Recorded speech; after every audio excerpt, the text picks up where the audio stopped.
Welcome to the very first edition of Tales from the Turnbuckle here on the Worst Case Scenario podcast.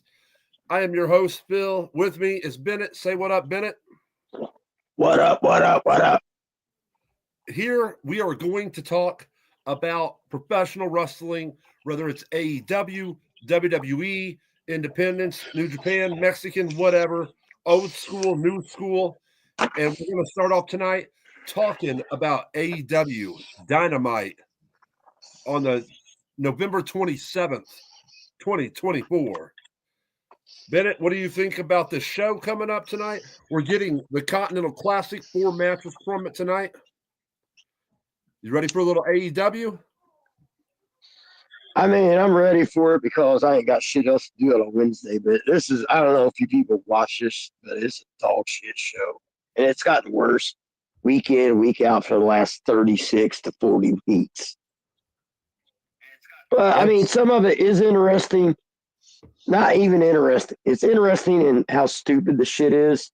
It's also interesting how, like, these guys will try to kill themselves to get whatever, famous, popular. Some of them are really good athletes. I know a lot of people probably don't know who AEW is, but it's an alternate wrestling program considered against WWE. But it's ran by Tony Khan, which is the son of Shad Khan, which is the owner of the Jacksonville Jaguars. And this promotion is ran a lot like the Jaguars are ran. So it's usually complete dog shit. Started off better, like when it first came out, and it's like went downhill gradually. And like I said, in like the last 36 months, and probably even worse in the last 12 months, it's like a fucking, or 36 weeks, and like the last 12 weeks, it's just like a roller coaster that somebody forgot to, finish. So yeah. It's just like the roller coaster just goes right off the rails. I agree with you, man. It's different from WWE. It's less storylines, more wrestling. It's more about the action of the ring. But if you don't have storylines, it doesn't, like, that's always been my opinion on it, is that you got to have equal storylines, 5-star matches. It's got to be equal. Otherwise, you're just having 5-star matches, but there's nothing to keep you into it. So, but let's start off, man. On tonight's action, we have 4 matches for the Continental Classic, which is like their version of the G1 climax that they have in New Japan, where the winner takes on the New Japan, the IWGP Heavyweight Champion for the title. All right. But starting off the show tonight, or sometime on the show tonight, we are getting the Ring of Honor World Championship match between the champion, Chris Jericho, taking on Tomohiro Ishii. Bennett, tell us, what do you think about this matchup? What do you think about Jericho being the Ring of Honor World Champion? Again, this is totally out of context for us. We usually talk about football, so we might not hit a lot of fans tonight, or even fans that might be listening might decide not to tune in because it's not their cup of tea. And even further, AEW, they might not even know about. But to speaking to the people that are listening that do know what we're talking about, I'll give you a little info. Ishii is a overage Japanese wrestler that probably shouldn't be signed or doing anything in America. His name was built in Japan. He's had a little bit of a history with Jericho. That's why you're getting this match. And Jericho he's probably just like you think Jericho would be at 50 years old. He's still doing goofy shit. But he's looked upon as like a Hall of Famer. He's one of the more experienced guys, so people look up to him there. But this match is probably going to be trash. They did a match probably 2 months ago, I think, and 95% of it was just them doing Ric Flair chops, to put it in context for people that's outside the box. But basically, they just chopped each other for 12 minutes out of a 15-minute match, and then did a couple moves, and Jericho went over. I think it was to like a schmage. I think it was outside interference. I'm not sure, but I expect more of the same, which is not entertaining at all. The best thing about this would be probably Jericho's stupid ass promo where he smiles real cheesy, waves to the camera, and tells everybody hi guys, and gives us all advice about life that we already know about, like don't drink yellow snow. So are you not a fan of this? Is one of the storylines that they have been going with. It is the Jericho learning tree. So this is where Jericho acts kind of goofy, says hi guys. Meanwhile, while a close to being 7-footer is standing behind him in what's his name? Big Bill. Big Bill stands behind him and always quotes something. And then meantime, you have a third guy who is kind of doing like the old school Ron Simmons damn gimmick, but where he just says, respect Chris Jericho. Kind of in a Mr. T type voice. Yeah. You know what? I do find it a little bit entertaining, a little bit, when they get that cheesy and they're stupid, just because there's so much other shit that people try to be funny and be stupid on the show. But this kind of gets over between the three of them, and in my opinion. But the wrestling match is going to be dog shit. Yeah, well, the promo beforehand or the angle beforehand might be worth something, but the wrestling match will be dog shit. This Japanese guy should be retired. Well, you want to. And Jericho's not far from it. No, and I don't know how long his deal is with Ring of Honor or with AEW, which is Ring of Honor. He got a 10-year deal. Oh my goodness! Like 2 years ago, he got a 10-year deal. Yeah, he's a big deal. The D'Lo, he's sleeping, but it's like he's not on this. But he put Jericho has his big dumb guy in Big Bill, and we have ours in Big Phil.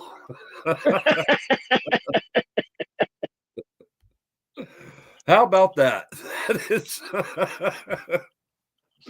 That's awesome, D'Lo. That just happens to be ironic. We didn't plan that out. Who's the other guy in that, Bennett? Brian Keith. Brian Keith, they call him the Bad Apple.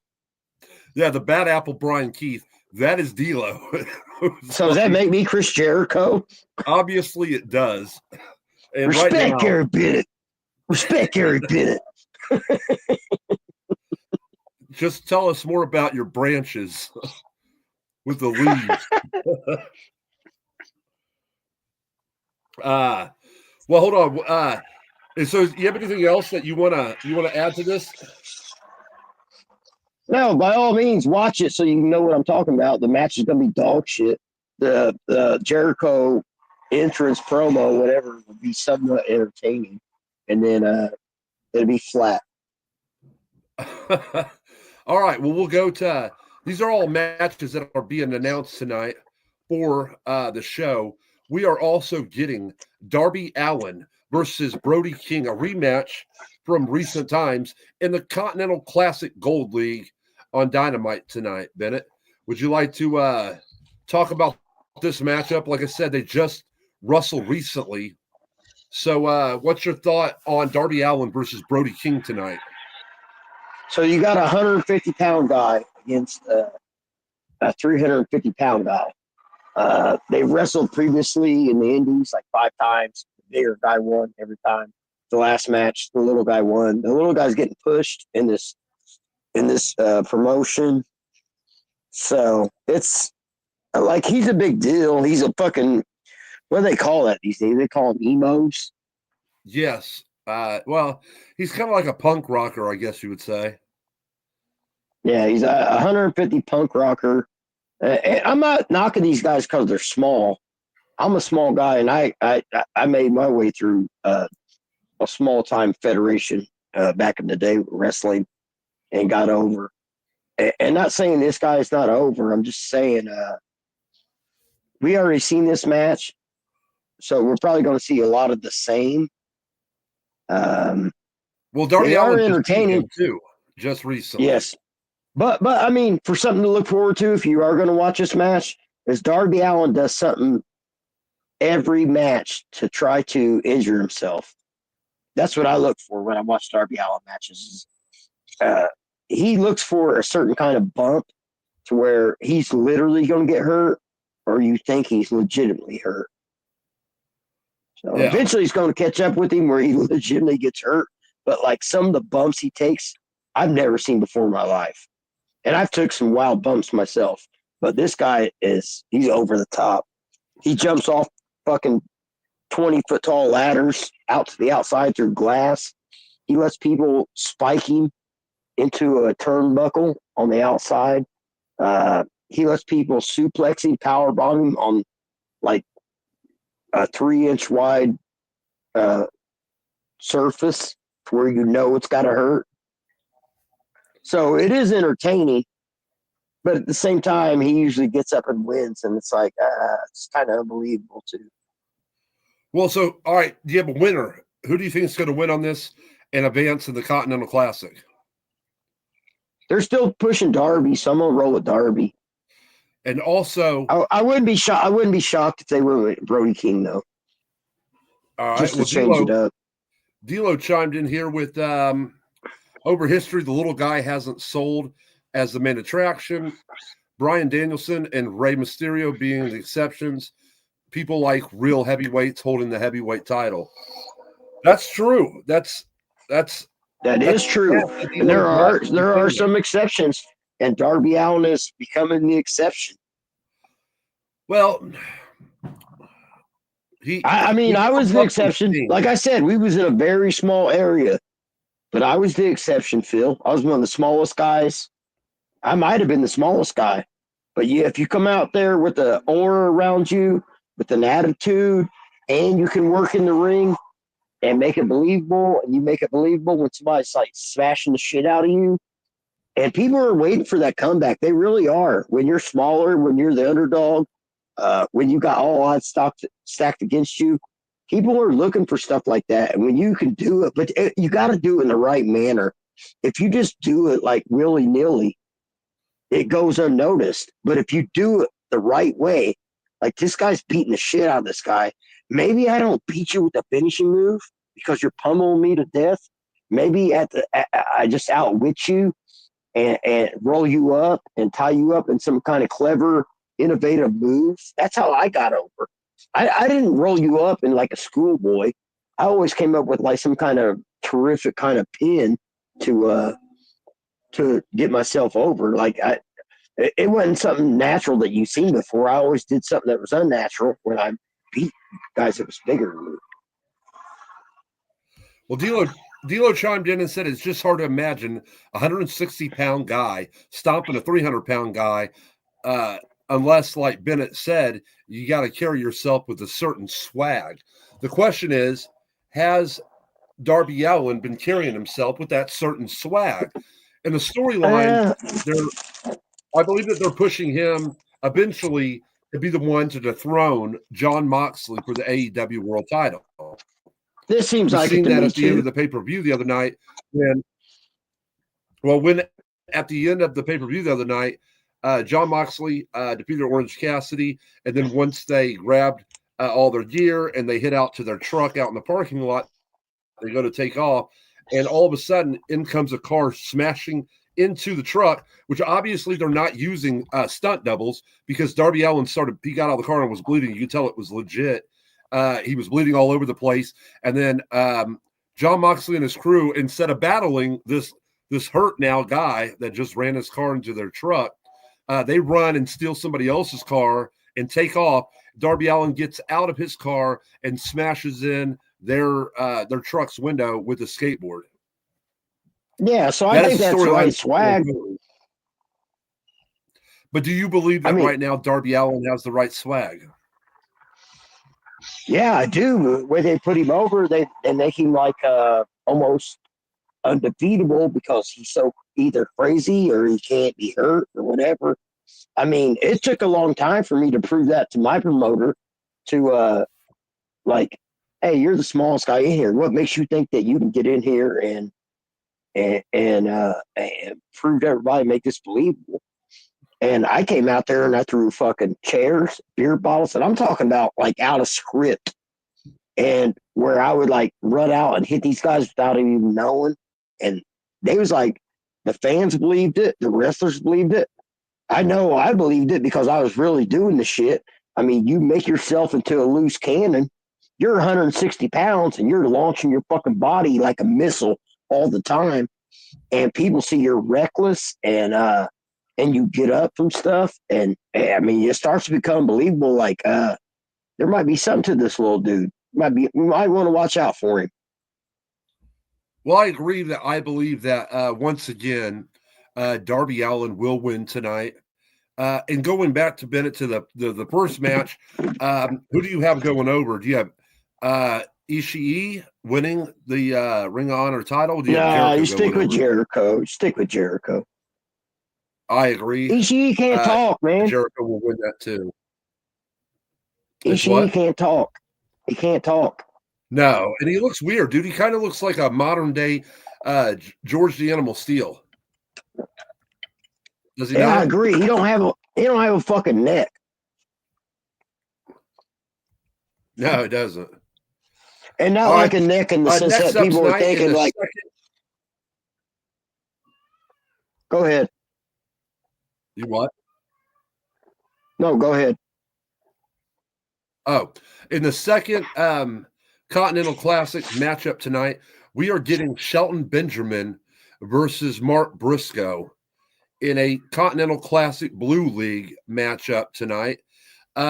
Some people, like people that watched Ring of Honor back in the early 2000s, this will remind them of when the Briscoes would battle a team called the Haas Brothers. Do you remember the Haas Brothers? I do. Charlie and Russ Haas.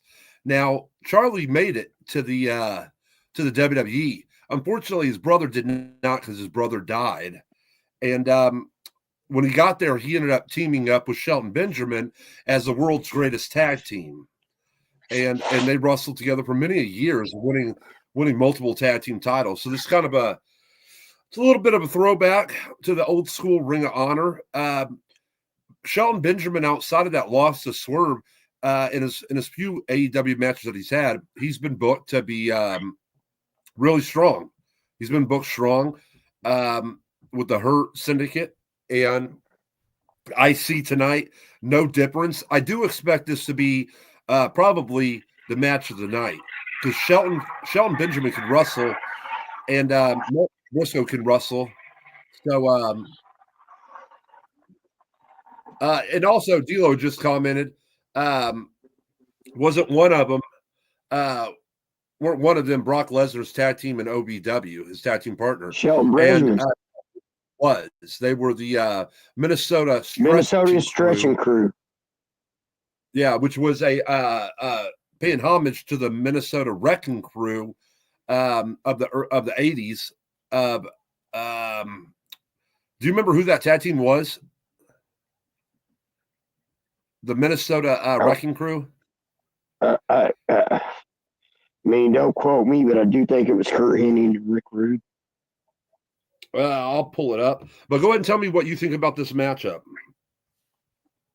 I agree with you. It's probably going to be the best wrestling match of the night.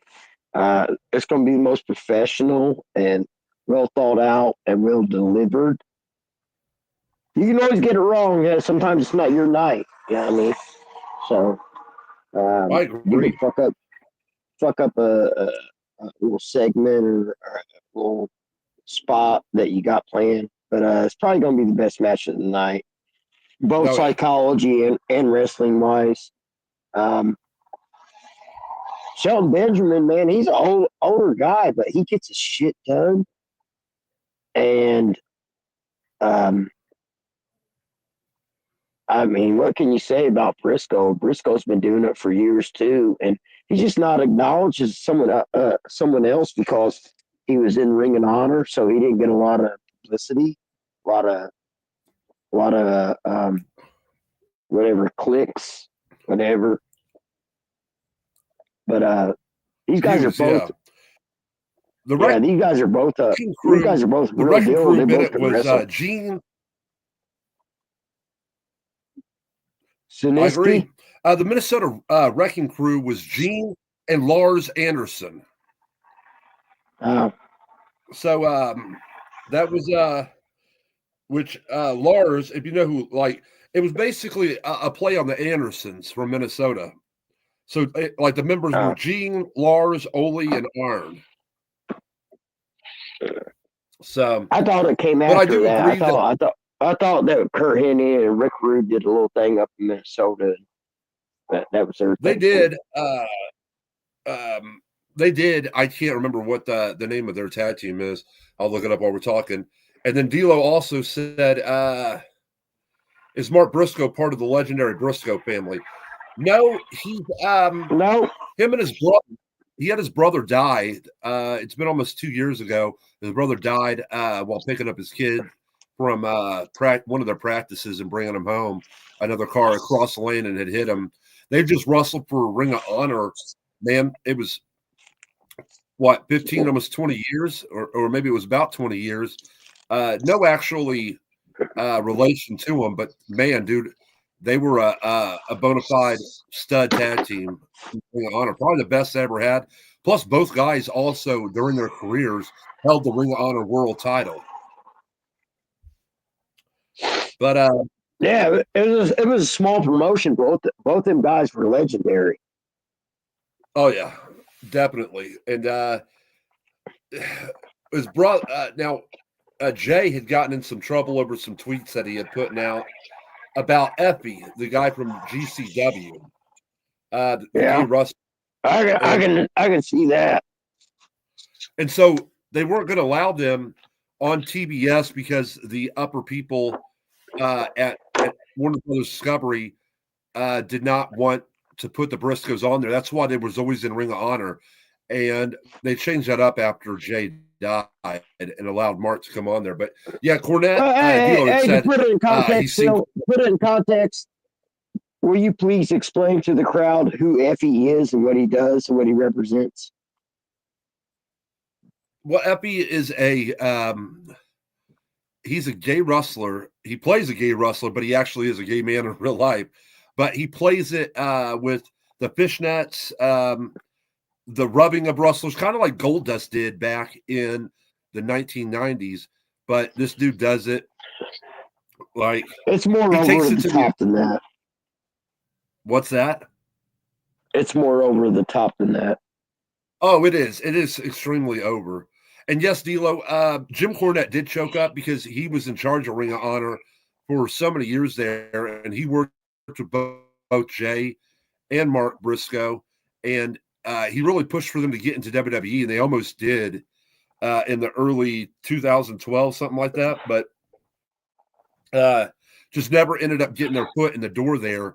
And he had a lot of dealings, Jim Cornette did, with the Briscoes, and he's a big-time fan of them. So, all right, Bennett, on to the next matchup that we have listed here for Dynamite tonight.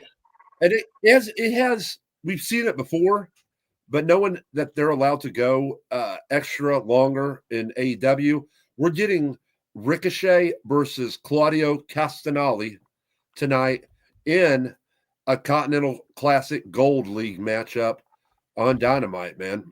So tell me what your thoughts are about this match tonight. I also think this is trash. They're going to push Ricochet.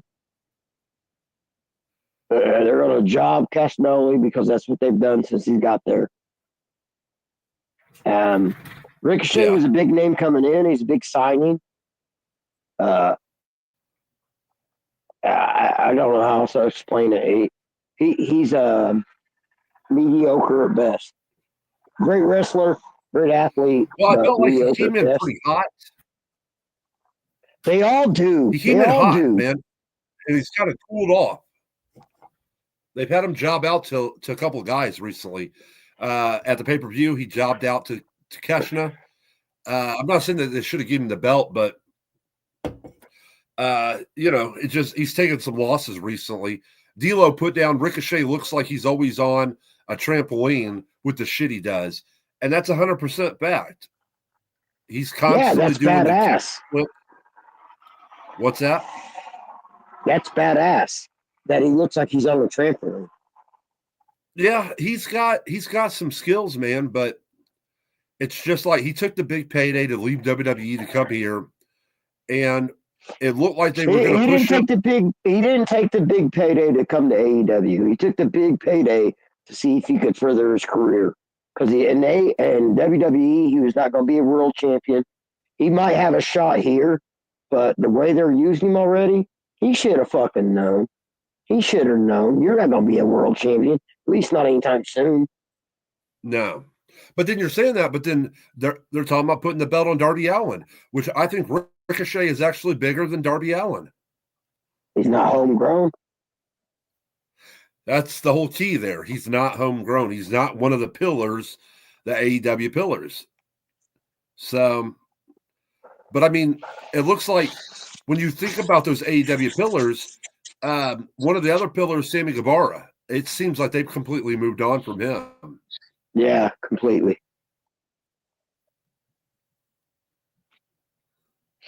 D'Lo put down, Sammy. How can you further your career in a third world promotion? Explain to him. WWE is more of a third world promotion than AEW. They've never been to Saudi Arabia. WWE has been. That's what I said. WWE is big leagues. WWE will go wrestle anywhere in the world. It's going to make them some money.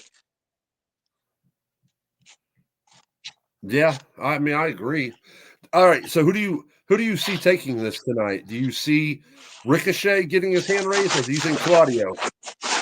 Yeah, Ricochet. What in the hell are you doing there? I'm itching my fucking facial hair.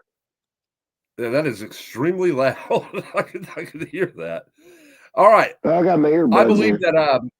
I believe that Ricochet gets the win tonight over 1/3 of the trios champion, and that looks like that's the matches tonight. That is not the matches tonight because we know AEW always throws in matches. I agree. It seems that AEW does have a women's international women's cup qualifier. Have you heard anything about this? No, nor do I want to.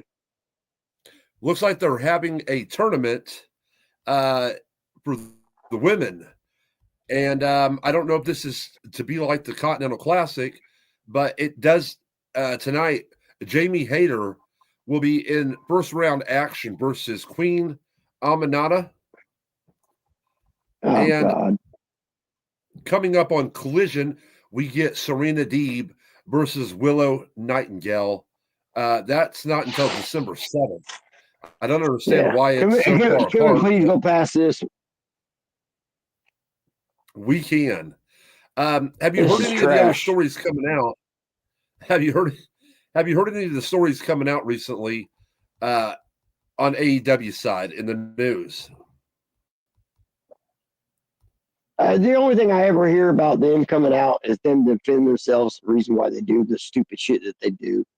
And you look at it on the other side is these, like I said, it's not even the wrestler's fault. You got plenty of talent there. Tony Khan is a complete fucking moron. I agree. Well, also tonight, we are getting in a Continental Classic matchup on the blue side. We are getting Okada, the AEW Continental Champion, taking on the newly crowned TNT Champion, Daniel Garcia. Oh, God. You have Tell us who you think's going to win this and why, Bennett.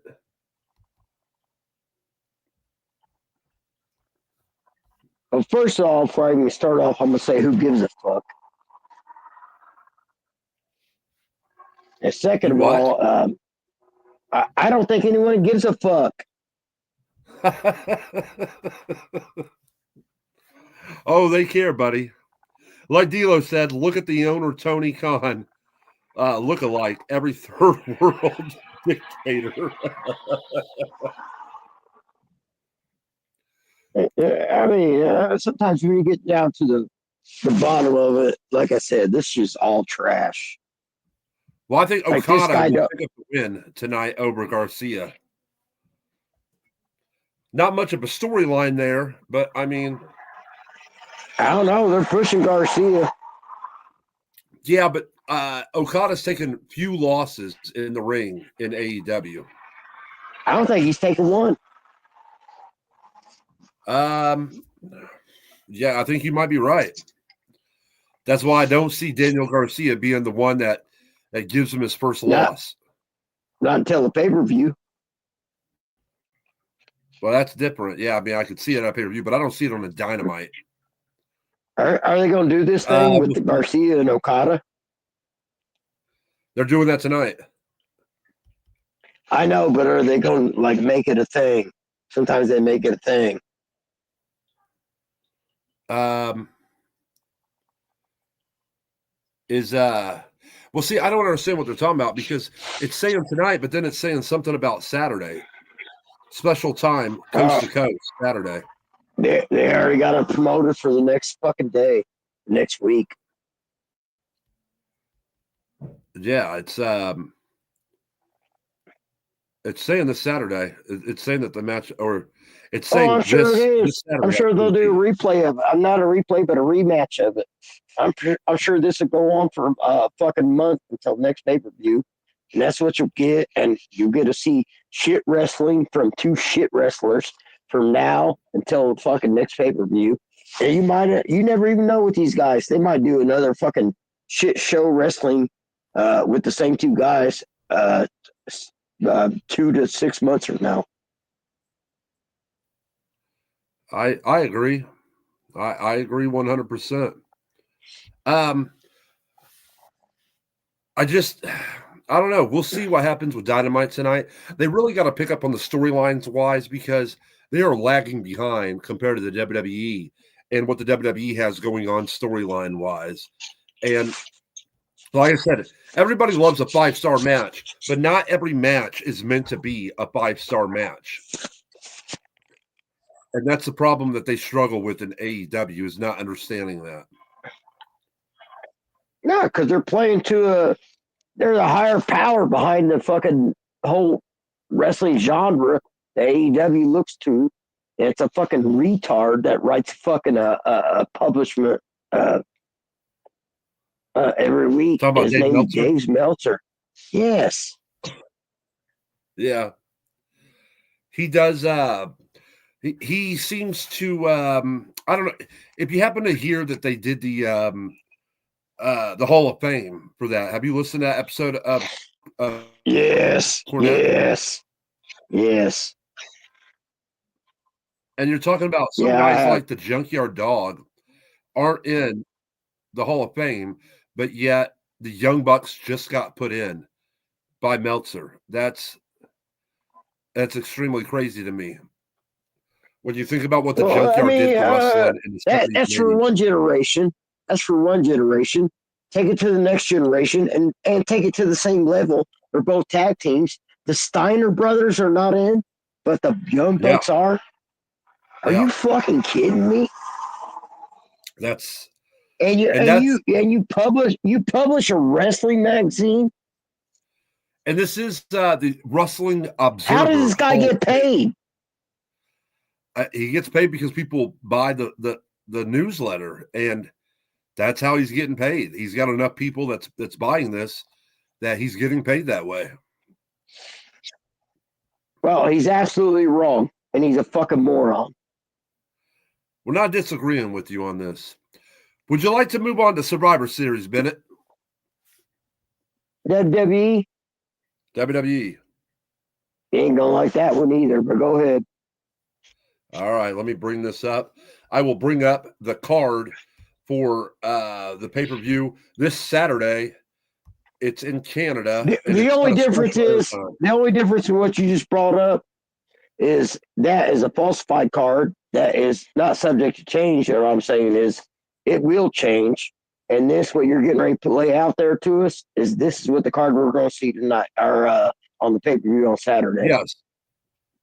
Yes, because they like to go difference. No, that I'm getting ready to. We're going to start off with. We'll start with what appears to be the opener. We'll go to the main events, but this is the actual card that they're running this Saturday at Survivor Series. Excuse me, War Games. It looks like we're going to start off with the champion, the United States champion, LA Knight, taking on Shinsuke Nakamura for the U.S. title. Bennett. This storyline hasn't played out that long. Nakamura has not been used that well in WWE over the last 4 or 5 years. But here he is. He's came back. He's done some matches over in Japan. He's come back freshly renewed for this push. I don't see him winning the United States Championship. I don't see him taking it off at LA Knight right now. But I figured it should be a solid matchup. What do you think about this matchup? I think this will be. And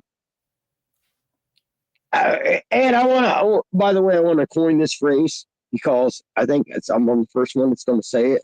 It's not going to be popular with a lot of people. It's not going to be popular with you. It's not going to be popular with anybody. Maybe Dave Meltzer will take this and run with it, but this is what you call a commercial match. I can see what you're saying. Yeah. LA Knight's going to win. You're putting him in the ring with a guy that's been he's been leveled, he's been measured, and LA Knight's a bigger star. So you see what you're going to get. Well, see, and I don't think LA Knight is like this awesome pro wrestler. I think that his gimmick is working. His catchphrases are over. And you just got to think about this. LA Knight he's up there in age. He's like 41, 42 years old. It was now or never for WWE. And so they listened to the fans. The fans were getting into the, let me talk to you. Yeah. And it went off.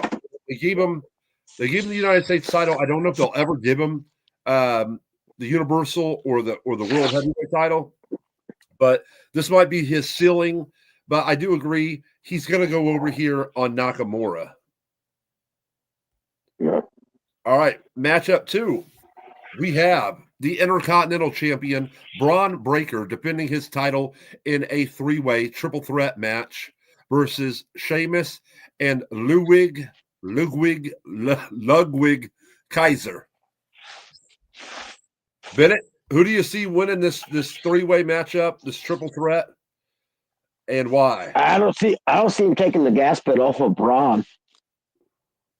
Braun? Yeah, I don't see him taking the gas pedal off of Braun. No, I agree. But I would like to put this out there. If you want to change direction, there's no problem with me changing direction with Ludwig. Really? Yeah, that motherfucker's got something. Well, and they're always going to talk about this until Sheamus is done. Well, no, but this is every time they put Sheamus in an Intercontinental title matchup, it's the one thing that always gets brought up. It's the one belt in WWE that he's never won. Yeah, please don't let him ever win it. A Triple Crown champion. Please don't ever let him win it. So you're saying Sheamus is just about finished. He's over. Sheamus is done. They shouldn't have brought him back. He's done. All right. But he's always putting banger after banger after banger. No, he's not. No, he's not. All right. Well, next up, we have Rhea Ripley Well, we have War Games, women's War Games. You have Team One, headlined by Rhea Ripley, Bianca Belair, Naomi, and Io Sky, and Bailey. Most people do not know that Bailey has been added into this because SmackDown this coming Friday, it was actually taped already. And so they've already announced Bailey as the fifth member, replacing Jade Cargill after her injury. And they will be taking on the Judgment Days, Liv Morgan, Raquel Rodriguez, Nia Jax, Tiffany Stratton, and Candice LeRae. Bennett, who's winning the women's War Game match? Who gives a shit? I agree. There's not been much hype into this. This is something that was recently thrown together. Storyline wise, it doesn't make a whole lot of sense. And so I agree with you. Who gives a shit? But still, yet I see Rhea Ripley's team winning it out. Is there something that leads up to Royal Rumble or something like that? No, it's just women's War Games. Yeah, so who gives a shit? There's individual feuds. You have Raquel Rodriguez and Liv Morgan. They've been battling with Rhea. You have Candice LeRae, who's been with. You gotta don't bring up Candice LeRae. She's a fucking sub point at everything. Well, you have Nia Jax and Tiffany Stratton, who's been battling with Bailey. Yeah, so you can look at that. You can do that with a storyline with like her having the number one briefcase, her being the best friend. At the same time, like you don't want to demoralize some of the talent, and at the same time, who gives a shit whether you demoralize them? Candice LeRae, Raquel Rodriguez, pretty much all the baby faces besides Bianca. I mean, Bailey's an afterthought anymore, right? No, she's been building out back over there. The whole thing now is going to be who injured Belair's partner. You know what I'm saying? What's her name? I just said her name. Yeah, Cargill. Jade Cargill. Who injured Jade Cargill on last week? Some people are saying it's gonna be turned out that it was Bailey. Some people say Naomi. Some people say Bianca herself. So whoever did, I'll give him a high five. Looks like you got the po-pos in your neighborhood there, Bennett. Yeah, it happens a lot in the projects. All right, we'll move on to the I'm waiting for your cops to get down there. Sounds like they're coming closer to you. They're not coming closer to me. They're hitting the red light and you turn left. All right. Well, for the WWE World Heavyweight Championship, we have Gunther defending his title against Street Trash himself, Damian Priest. Who do you see winning this and why?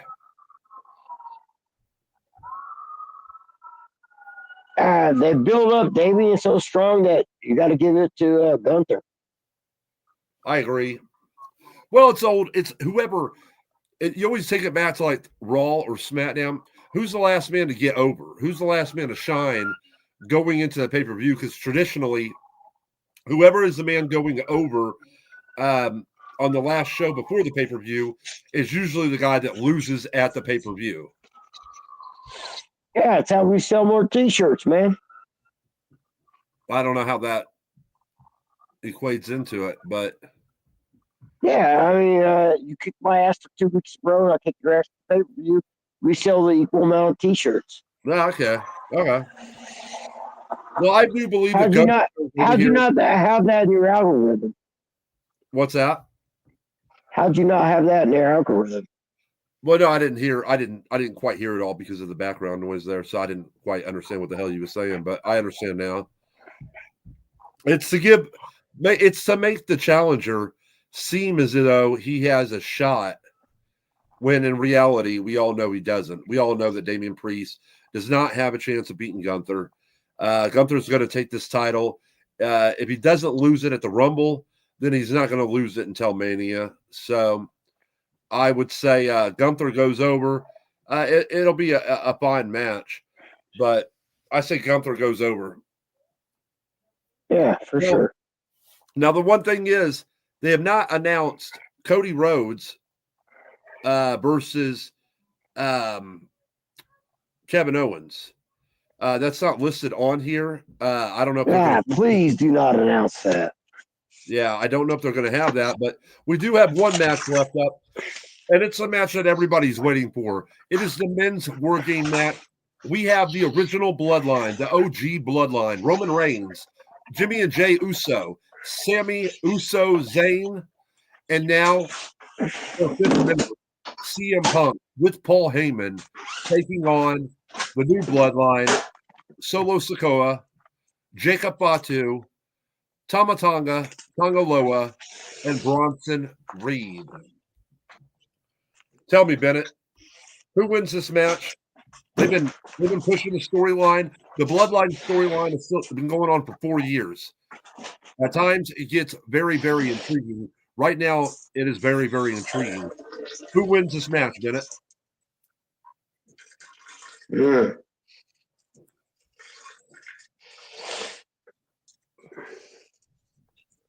I gotta give it to the faces. So you're going with Roman's OG bloodline.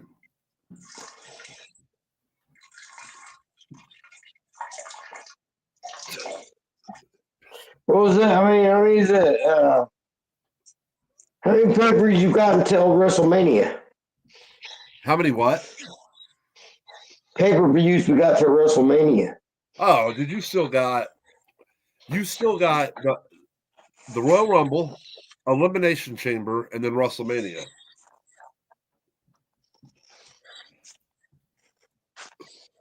And that's not saying that they don't throw something else in there, like a crown jewel or something else in there before then. Well, I'm trying to take the evens and the odds. Well, tell me this. All right, we'll talk about what's not on the table. What we don't know. Does The Rock show up at Survivor Series War Games? God, please show up. Okay. But does somebody else interfere in this matchup, like a Seth Rollins, a Brock Lesnar? Do they try to bring Brock back? Do they have Seth? Does Seth cost Roman Reigns and them because he's mad that they went with CM Punk, his mortal enemy? I don't think that they go over the top with the name because they already went over the top of CM Punk. So if they do anything else, I think it'd be the next pay-per-view. Does Paul Heyman turn on somebody here? Paul Heyman ain't turn on my shit. I'm saying, does he? All right, does he leave with CM Punk? Does he leave with Roman? He leaves with Roman. Okay, these are all things that we're questioning. You know what I'm saying? It's like Ain't nobody questioning, man. I told you how it's going down. I'm the one that called them bringing CM Punk in with Paul Heyman, and they did that last week. I called that. Yeah, because they couldn't get Brock Lesnar. Yeah, they could. They could have brought Brock, but it made more sense with CM Punk. No, it didn't. I loved it. I love what they're doing with this. I can't wait. I loved it too, but I'm just saying Brock Lesnar's a bigger pop. CM Punk, this will be 1 year since he returned to WWE. He returned last year at Survivor Series. Lesnar hadn't been there for a year. When they forget about you, they love you. That's true. That's true. Well, all right. That was Tales from the Turnbuckle. We'll start doing this weekly, and we'll see if our picks were right, man. All right, you got anything else you want to add, Bennett? Yeah, it's almost Thanksgiving time, folks. We'll try to do another podcast tomorrow morning on our picks. But, yes, we have the NFL. No matter what happens, no matter what happens, know that we love you. Have a happy Thanksgiving. Join together as one. That's what we should do. everybody. Well, And you know what you do when you join together as one? what do you do? You might hit a motherfucker. Well, thank you for tuning in. This has been Tales from the Turnbuckle. Thanks for watching, people.